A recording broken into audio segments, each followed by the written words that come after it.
Hello, everybody. Um, well, thank you all for joining us this afternoon, and it's wonderful to see so many people with us this afternoon. My name is Tanya Kiang. I'm from the Photo Museum Ireland in Dublin, where it's a beautiful sunny day. So I hope it's nice where you are too. This short session we're going to have this afternoon is very much focused on starting a conversation about getting ourselves more up to speed with a more ecologically informed photographic practice. And it's not so much about the actual nuts and bolts of making photography in a kind of non or a more gentle chemical way. It's about the wider issues that photographic practice can embrace. And to it's very much kind of in line with what we are doing in a project called Project Groundswell, and that's what this session is all about, really. Project Groundswell is a EU-funded cooperation project with ourselves, Photo Museum Ireland, with our friends in Fotohof in Salzburg in Austria, with our friends in Cortona on the Move Festival in Tuscany in Italy, and with Imago Lisboa Festival in Lisbon as well. So the four photo organizations have come together to make this project, which is really about making visible climate action. And so these sessions are kind of complementing that. The open call for the Groundswell project is still live. It's closing on April the 30th, so plenty of time still. I would encourage you all to enter. So now our speaker today is Helena Lee, and welcome, Helena. Helena is a photographic artist, and she has her own photography business. And she is the author of Climate Aware Photography, which is a course and a certification scheme for photographers to demonstrate their commitment to reducing their carbon footprint and building an environmentally sustainable practice. So climate aware photography, which she'll be talking about, it meets what's called the carbon literacy standard, and it's accredited by the Carbon Literacy Project. So she'll be talking, I think about half an hour, 40 minutes. There's be time, I hope, for some questions. And there will also be, I hope, at the end, a very, very quick poll. It's anonymous, so please just to give us some feedback as to how to go about these things in future. So over to you then, Helena. Thank you very much for joining. Thank you so much, Tanya, for that lovely introduction and for inviting me along today. I can't see all 40 people on screen, obviously, but lovely to see so many interested in this topic. So yeah, I've been invited to share with you some of my own experiences of becoming a more climate-aware photographer and to share some ideas that you may want to consider for your own practice. I also very much want to say that I'm also on this journey. I'm finding my own way for a more sustainable practice. I don't have definitive answers, just suggestions and thoughts because I'm aware and I know that I want to do something to respond to the climate crisis. And really, obviously, you nor I can't do it alone. So I really hope that we can work together as a sector. And I'm open to all new ideas for how we can make a positive environmental impact as individuals and a sector as a whole. So this term, carbon literacy, oh, I'm trying to do the slide. There we go. What does that actually mean? Well, it was actually coined in Manchester in the UK in 2011 by the Carbon Literacy Working Group in response to the City of Manchester's climate change action plans. And the group recognized a need for developing a low carbon culture and also developing a training program for local people to understand the impact of individual and collective activities on the environment So carbon literacy actually means having an awareness of the carbon dioxide costs and impacts of everyday activities and the ability and motivation to reduce emissions on an individual, community, and organizational basis. Now that's a real mouthful, so they came up with a more simple description or definition, which is understanding what I actually need to do, where I can get help to do it, actually doing it, and seeing that I've done it. So today, as Tanya has already mentioned, I'm going to give you a brief introduction to carbon literacy by providing an overview of some of the topics that I cover in the Climate Aware Photography course, including how to develop a low carbon practice, considering what and how you photograph, and also working with others. So I'm going to start with a bit of climate science now to set the tone. I want to start with this visualization created by Antti Lipponen. He's a researcher at the Finnish Meteorological Institute. And as you can see by the title, it shows how temperatures have changed by country from 1900 to 2016. I'm going to start the visualization now. So starting with the cooler colored bars that you will see in the early 1900s. As time progresses, we see the bars getting warmer and longer. And visually, I think this is a really effective representation of the speed at which our planet has been warming over the past century. So on the outside, you can see obviously all the countries according to region. And yeah, in 2016, this was created. So this is where Antti had gotten to at that point. So keeping the rising temperatures over the past 100 years from the last slide in mind, here's a graph showing the increase in carbon dioxide levels over thousands of years. So we can see towards the right-hand side of the graph a sharp, sudden increase in carbon dioxide levels, which is also the start of the Industrial Revolution. So it is by measuring temperatures and carbon dioxide and other greenhouse gases over time that climate scientists are in consensus that human activities are the primary cause of global warming, which causes climate change, largely through excessive emissions of greenhouse gases from burning fossil fuels since the start of industrialization. So to slow down and hopefully halting rising global temperatures, we need to stabilize concentrations of CO2 and other greenhouse gases in Earth's atmosphere. And this link between global temperatures and greenhouse gas concentrations, especially carbon dioxide, has been true throughout Earth's history. As you can see by the graph, it does go up and down. So periodic fluctuations are natural and they're caused by changes in the Earth's orbit around the sun. And historically, the changes occurred over centuries or thousands of years, but this rapid rise in carbon dioxide levels and temperature is not natural. So this is what gives species and ecosystems much less time to adapt to the changes and recover, which, as I'm sure you all know, is causing extreme weather, species loss, and other damaging effects on our natural world. So I told you earlier that we'll be discussing how to develop a low carbon practice. And a key part of this thinking is considering what is our carbon footprint. So I'm sure all of you have heard this term before, but I just thought I'd like to open it up to the floor now and actually ask this question: what is a carbon footprint? So you can share your ideas if you're happy to voice them out loud, or I'm going to try to put on the chat, but I'm hoping that's not going to mess with my settings here on Zoom. But perhaps other people can also help me and call out what it says in the chat.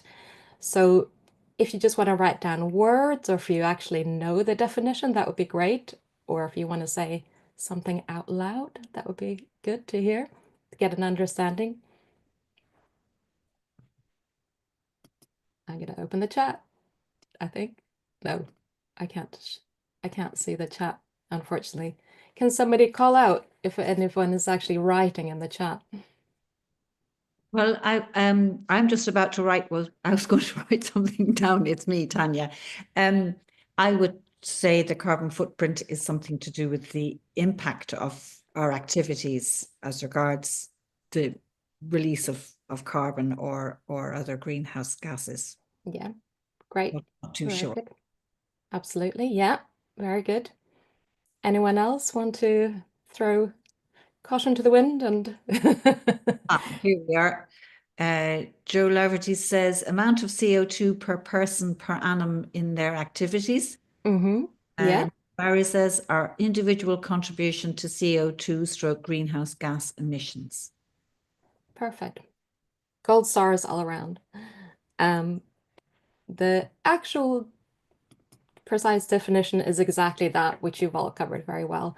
So carbon footprint is the total greenhouse gas emissions caused by an individual, an event, an organization, service or product, and it's expressed as carbon dioxide equivalent.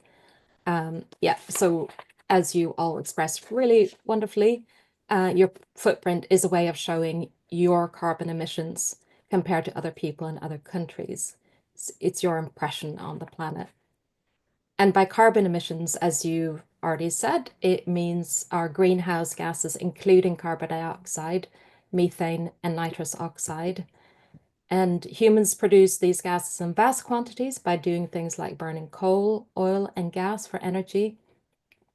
And your individual emissions are built up from the energy you use personally for electricity and travel, as well as the energy that's required to produce your food and all the other stuff that you buy and use. So it's the combined emissions of all of those activities and whether those things are bought locally or imported from elsewhere in the world. And we convert all the different greenhouse gases that are emitted into an equivalent impact from carbon dioxide, which is the most prevalent greenhouse gas, as we saw from the graphs earlier. So that is why your carbon footprint value is measured in tons of carbon dioxide equivalent. So as we saw in the graphs earlier, human activities have caused an imbalance in the natural temperature and greenhouse gas cycles. So we need to redress the balance to pre-industrial levels by reducing our greenhouse gas emissions with the goal of balancing emissions produced with emissions removed from the Earth's atmosphere. And this is what's called reaching net zero. So I'm sure most of you have heard of the Paris Agreement. So the Paris Agreement is a legally binding international treaty on climate change, and it was adopted by 196 countries at the UN Climate Change Conference called COP, which is Council of the Parties, the countries, COP 21 in Paris on the 12th of December 2015. And its goal is to limit global warming to well below 2 degrees, preferably to 1.5 degrees, which is now the going goal, really, compared to pre-industrial levels.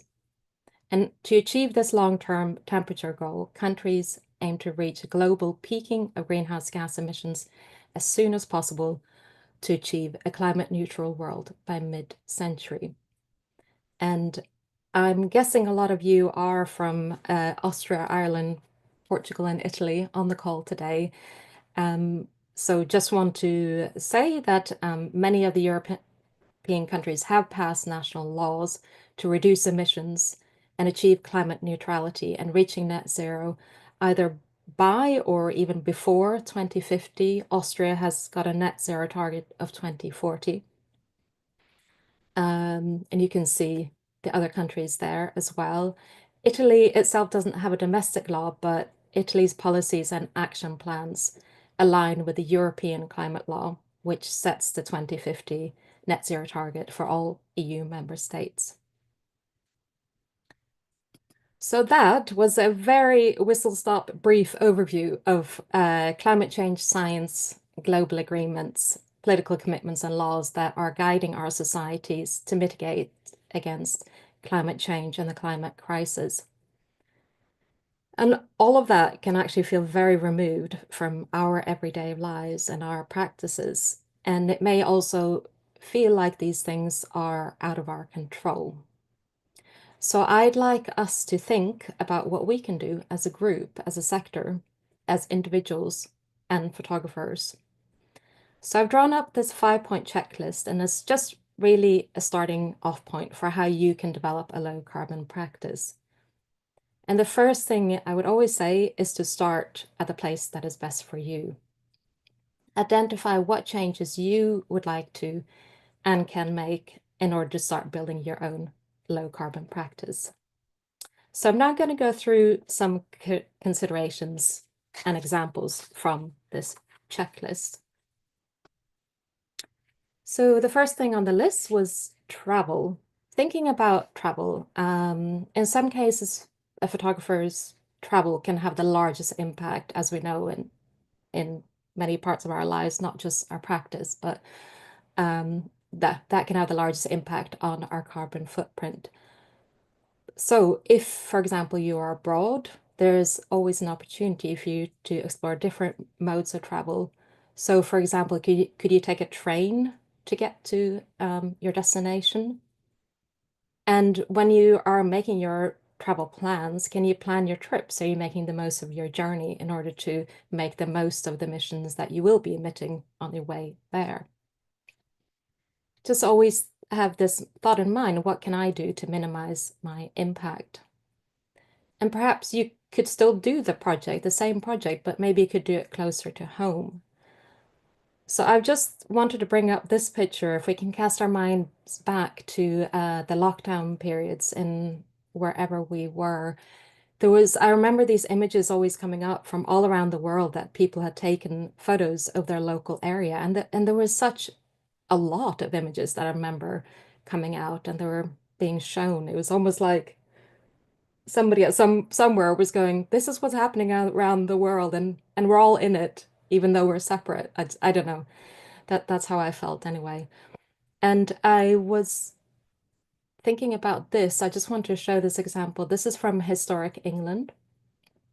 And at the time, they actually held an open call for people to contribute to their collections to record the moment in time.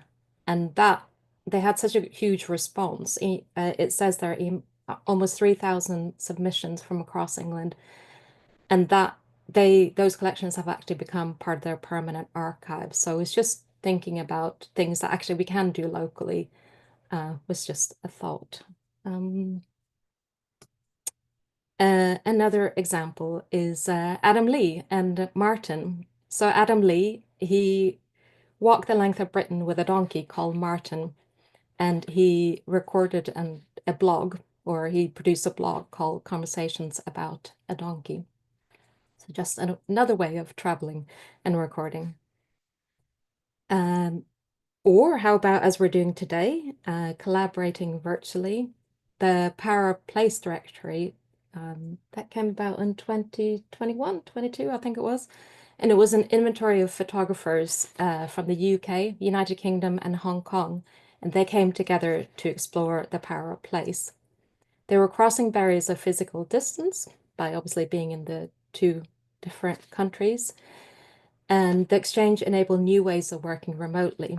The photographers were interested in the ways that we can establish and build relationships in order to create a new virtual landscape, which Groundswell very much does as well. So coming on to now equipment. Always, as we know, we've got to keep in mind the 3 R's. So reducing the amount of new equipment that you buy.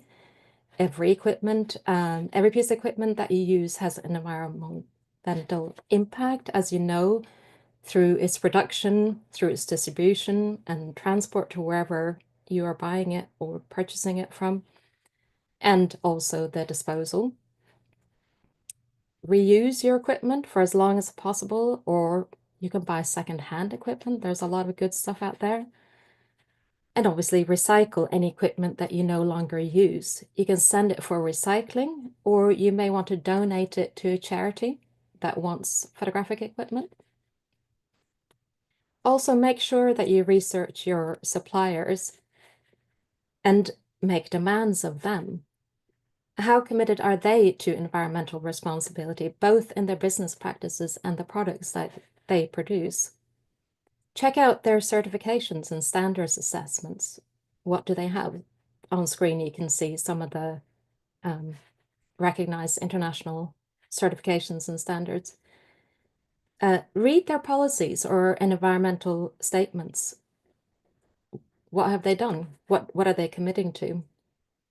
You can also look at a lot of independent guides, like the Ethical Consumer or Which. They're both based in the UK, but I know that you can go online and look at their guides and see what equipment they've got there.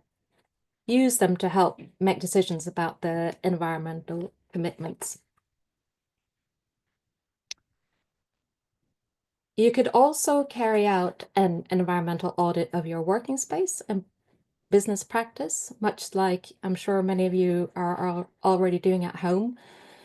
You could review your energy use, and also you could switch to a supplier which focuses on and is committed to renewable energy sources. How about waste? Waste management is a big thing to consider, not just minimizing waste, but finding out what happens to the waste from your photographic practice. Have you researched that? Do you know exactly what happens when you dump the stuff out for recycling? What happens to those chemicals? How about measuring your carbon footprint that we mentioned earlier? They're both business and lifestyle calculators. If you work in advertising photography, there is a specific carbon calculator for the whole advertising campaign. It's called Ad Green. Again, they are based in UK, so apologies for the UK based examples here, but they work internationally, and you can adopt their calculator to look at the whole advertising campaign. As a photographer, you would input your emissions as part of the larger advertising campaign.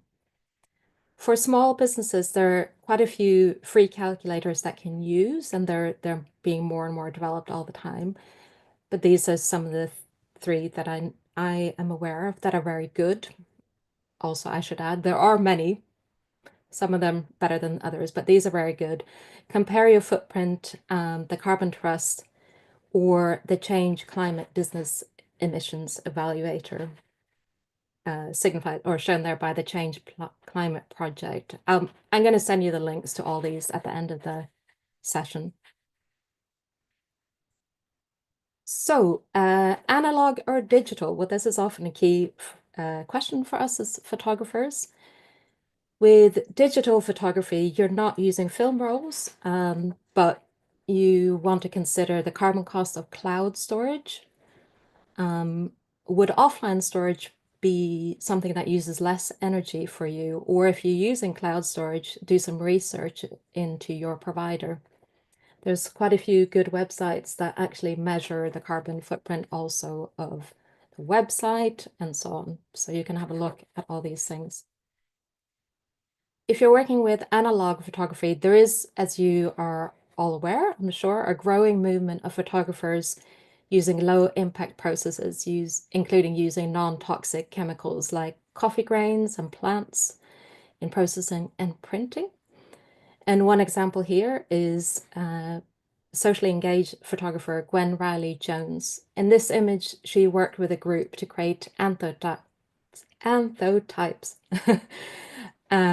which is using spinach juice and turmeric in the print emulsion.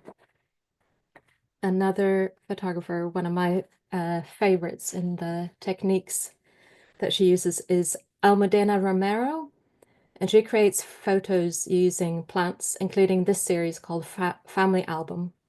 And it's made up of photosynthesis-based living crest prints that grow and decay with time, which I think is interesting, not only in terms of the technique, but also thinking about commenting on the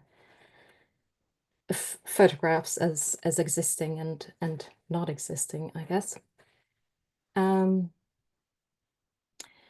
whatever methods you choose, once you decided what changes you want to make, you've got an opportunity to write a sustainability statement and an action plan to commit to the actions you decided on.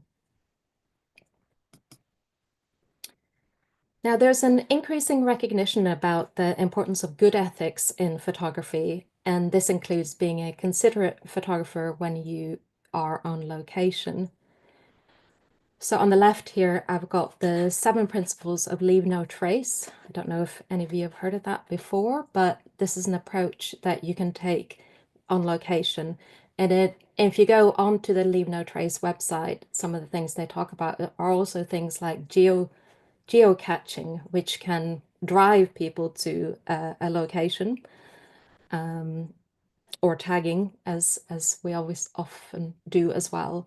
And perhaps you consider that you don't want to do these things because suddenly, obviously, if you make a place very popular, that can also have detrimental effect on that location. And as communicators, we all have a really good opportunity to be in a good position of influence. So consider your message. On the left here, sorry, on the right, I should say, this is just a snapshot from fashion photographer Laura Nipsale from her Insta post on Earth Day. So yeah, we're in a position to promote environmentally sustainable practices like slow fashion or sustainable travel and local and sustainable businesses. We've got an opportunity to be role models for a low carbon photographic practice and sector. So let's use that platform.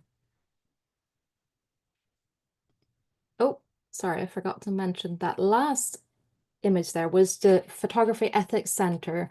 You may want to commit to the Photo Ethics Pledge. If you go onto their website, you can commit to the pledge and, well, obviously see what it means to commit to the pledge and see if you want to commit to it.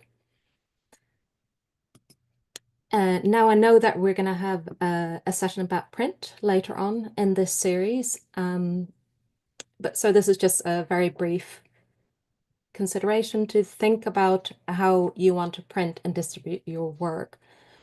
Do you have loads of prints on backing boards or books or leaflets or zines that are not being used and will end up being thrown away? So just consider how, if you're using that, if you want to print, think about how many things you print and how much they will be used. And do you have NFTs that use energy intensive proof of work protocols that have a large digital footprint? Or are you storing or sending large image files to multiple people who then download them and store them on their system? So it's always just a consideration of the impact. Because obviously the less excess you produce, the less energy is used and materials are not wasted. So that was, again, a brief whistle stop and of the checklist of things that you want to consider or when you're developing a low carbon practice. In the next section, I'm going to introduce you to some case studies from the photography sector that are specifically exploring environmental issues as a theme. So Pre-Pictet, I'm sure you're all aware of, is the largest international showcase for photographers whose work is about environmental sustainability. Each year there is a theme, such as fire or hope or growth. Pre-Pictet produce a short list of a dozen photographers working on that theme, and it turns into a touring exhibition, and a winner is chosen at the end. A previous winner was Niaba Leon Wadrego for his series The Hell of Copper, which documents the electronic waste that is dumped and burned at a waste dump in Ghana, where young Ghanaians, some as young as 10 years old, are burning the equipment to cull the copper inside, which they will then sell on. A Greenpeace report described the situation as a health and environmental catastrophe. Wadrego writes about the work that the garbage of the rich poisons the children of the poor. Sony World Photography also has an environmental category, and because there's an open submission, they tend to get a range of winners who aren't necessarily as well-known names as the one from Pre-Pictet. Raphael Neal's work, New Waves, was a recent finalist, which is a collection of portraits of teenagers paired with landscapes, which they're concerned about specifically in relation to global warming issues.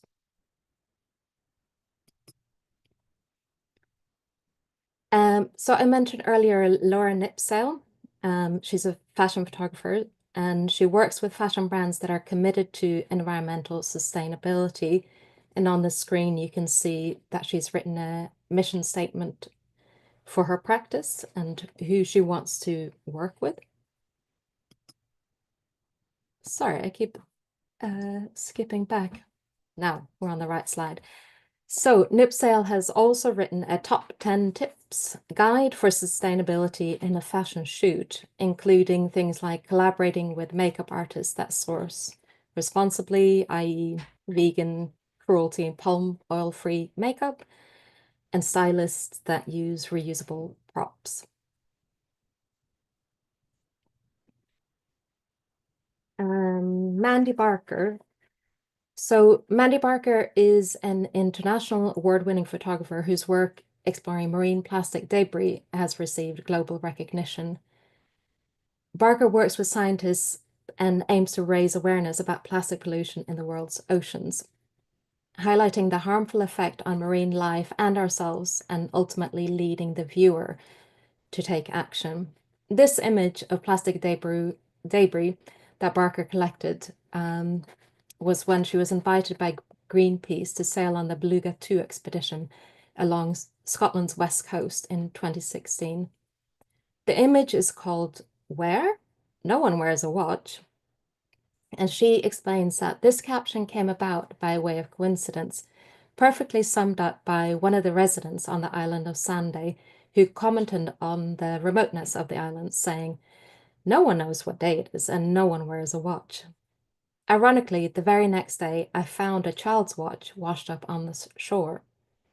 This caption not only reflects the human isolation of living on these islands, but if no one wears a watch, it must have traveled from somewhere. It is likely that the watch spent time in the sea, providing a metaphor of how long it takes plastic to break down, which can be up to hundreds of years, and also the time it is taking us to seriously address our overconsumption of plastic and responsibility for its disposal. And on February the 6th of 2018, the day before the minister's statement titled "Stemming the Plastic Tide," Barker's image was presented by scientists to the then Secretary for the Environment, Rosanna Cunningham, at the Scottish Parliament, along with scientific examples of plastic recovered during the Beluga 2 expedition, in an effort to bring to the forefront the issue of plastic pollution. So I don't know if any of you if you're aware of climate visuals. It describes itself as the world's only evidence-based and impact-focused climate photography resource. And it's based on extensive audience research from across political and socioeconomic backgrounds that they develop these, as you can see on the screen, 7 core principles for climate change communication. For example, as you can see, understanding your audience, showing local impacts, and showing real people. They've also developed the Climate Visuals Image Library, and this image library, they regularly post open calls for photographers to contribute to the library, and it's free to enter, and every image that is chosen to be part of the library is paid a licensing fee. And on the screen, you can see 2 examples from the image library, and you can see the principles that these photos respond to.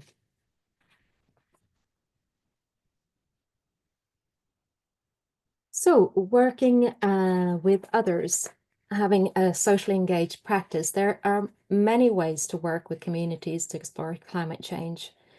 to develop ideas and to take actions to improve people's lives and the environment. This is work by Helen Songa, who works with food growing networks in Liverpool, documenting their work and their lives. Songa also works with the groups to develop sustainable growing methods.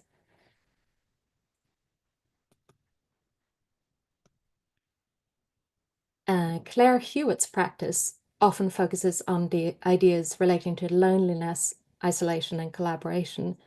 And this work, Everything in the Forest is the Forest, came out of a project that she had already started prior to the pandemic lockdown period. And she was working with a community of oak trees in a research forest in Birmingham.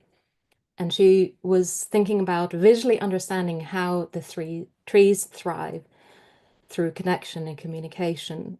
And during lockdown, she was working with researchers in the forest, and obviously that had to stop during lockdown. So during lockdown, she developed an online project with local people where they were taught, they taught each other how to make photos using plant-based processes. And at the moment, she's collaborating with a printer and a paper maker to make a fully sustainable photo book of the whole project.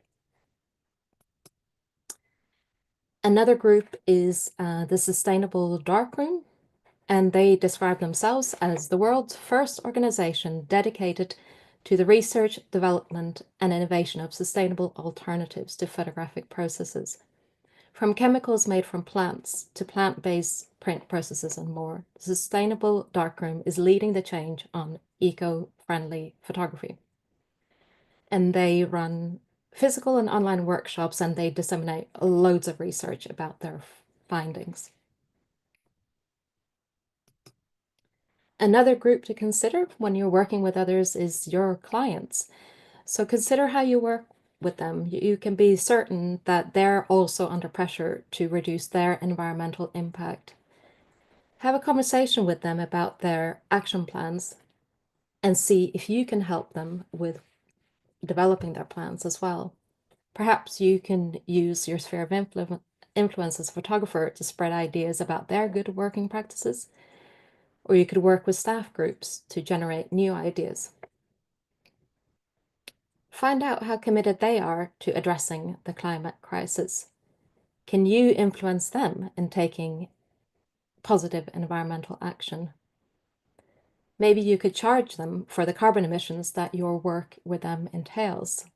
So when you invoice, you can note the reductions in carbon emissions that you have made compared to more carbon intensive methods.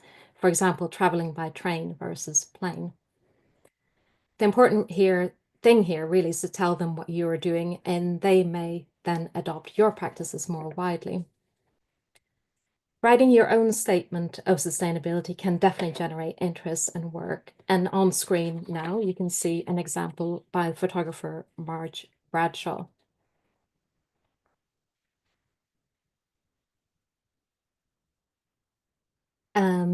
Collaboration with your peers and colleagues. What about other photographers that you know? Could you share equipment or travel? You could possibly even come to an arrangement to swap commissions with them in order to reduce your overall travel. So if they're working on something, they've been commissioned to do something in an area where you're based, maybe you could say, hey, I could do that job, and do you want to do another job for me? Just an idea. Many photographers also belong to collectives, including some of the photographers that I have mentioned today. There's also the Sustainable Photo Book, Publishing Network, and they share knowledge on environmentally conscious photo book production. And certainly here in the UK, and I'm sure across all the places where you're based at, we've got community dark rooms that are opening for people to share and explore sustainable photographic practices. Or if there isn't one, maybe you want to set one up yourself. So if we had a longer session, I would go through this with you and we could explore it as a group, but we don't have that time today. But maybe here are just some ideas for actions or approaches that you could take either individually or by working with others to create positive environmental impact for the photography sector, you could think about the themes that you would like to explore. Consider how you would like to work with other people. Can you support others to reach their goals? Identify the next steps that you wouldn't like to take, either individually or as a collaborative project. As I mentioned a few times, consider your spheres of influence, either in your home, your community, through your practice, or even the wider photographic sector. Are there any pledges or resolutions that you want to make or commit to? It may be helpful to always come back to this question: what is the single most important change that I can and I want to make in my practice? So finally, as I said, and Tanya explained, this is a very brief overview of items from the Climate Aware Photography course. So as Tanya mentioned, it's a course and certification scheme for photographers to demonstrate that they are committed to reducing their carbon footprint and building an environmentally friendly practice by taking direct action. And once you complete the course, you commit to actions both as an individual and as part of a group. And once that is certified and approved by the Carbon Literacy Project, you receive certification for them and also a digital badge, this Climate Aware Photographer badge, that you can use, as Marge Bradshaw did, as you saw earlier on her website. You can use it on invoices or social media. So that was a very brief introduction, as I keep saying. So thank you very much for listening. And here's a list of all the websites and references that I made throughout the presentation. So please do get in touch with me if you have any questions or ideas to share. And now I will hand back to Tanya to open up to the floor with any questions. That was fantastic, Helena. Thank you so much. And lots of things to be thinking about. I've been writing down some of the links, and now there you have them as well. So that's super.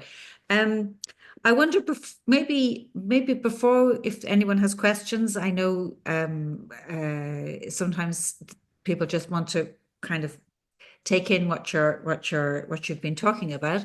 But perhaps first, could I ask everybody here if it would be a great service to us if you might please spend probably about 30 seconds answering this quick poll we have. There's 3 questions, 4 if you want to add something. So I'm going to launch that now. I don't quite know how it'll work out, but please have a go. It's totally anonymous, so you can say whatever you like.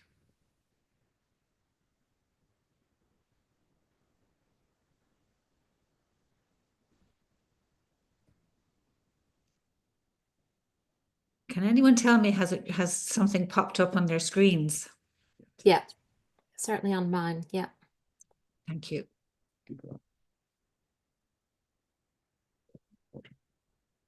Right.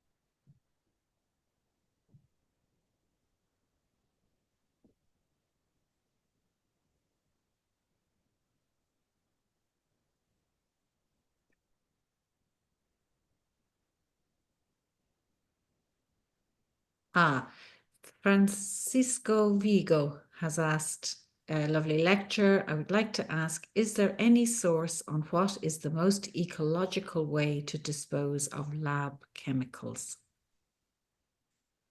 Well, I know, Francisco, from our side, this was just black and white chemicals, and in our case, we just paid a company that apparently did it all correctly. So I can't actually help you in any more detailed way. Perhaps somebody else could chip in there too. Yeah, I mean, I think you would have to, as Tanya says, you'd have to obviously look at your local disposal waste management system. Here, certainly in the UK, you can get the municipal ones, which is just run by the local council, and they're different for every single council. So it's very complicated here in the UK. And then there's also business ones where you'd have to research the company to see how they dispose of the waste responsibly. Right, yes, Tommy Weir has suggested that you put it in containers with labels which state exactly what's in there, and your local council will have days or venues for collection. I don't know about yours, Tommy, but I don't, anyway, good. And we've also got a question here. Thanks for an informative lecture. For Helena, what do you think is the single biggest or the most impactful change you have made to your own practice? For me, I think just making a decision to always reduce waste and always, try to limit, as photographers, especially with digital film or digital images, it's so easy to just take loads and loads and loads of photos all the time, isn't it? So I think I've gotten to the point maybe where I was oversaturated with the amount of images I use and then just kind of culling those, but also thinking about, you can probably see my recycling bag right there. Um, I, yeah, I'm very conscious that everything that I produce is recyclable, and I'm very aware where our local council how they use that. So everything that I produce is mostly on post-consumer waste. So basically, things that go into that bag gets recycled, and then the card that I produce my work on is made from post-consumer waste. So it's like an endless loop of recycled card and paper that I use. So I guess I'm just very conscious of not producing more waste. So maybe that's my biggest thing. And I just see here that, Francisco, you've really got us going here. There's a link. Susanna has shared a link to a waste management. Can you please share the questions again? I just lost it. I think I can't actually. You can. I'll share it with you directly. This is Louisa. So I'm going to end this poll now, and thank you very much, everybody, for coming. The Project Groundswell, the best way to find out about all the other things we're doing is on projectgroundswell.eu, the website. And also the Cortona on the Move or any of the partners' Insta pages too. Our next session actually will unfortunately have to be postponed, but so the next session is actually all about sustainable photo book production, and that will be led by Herman Seidel from Photohof, and that will take place on Wednesday, the 9th of April at the same time, so 4 o'clock GMT or 5 p.m. Central European time. Thank you all very much for coming, and please get back to us if you have any questions. That's possibly the easiest way of doing things, but thank you very much, and big thank you to Helena. Thanks a lot. Thank you. Thanks, everyone.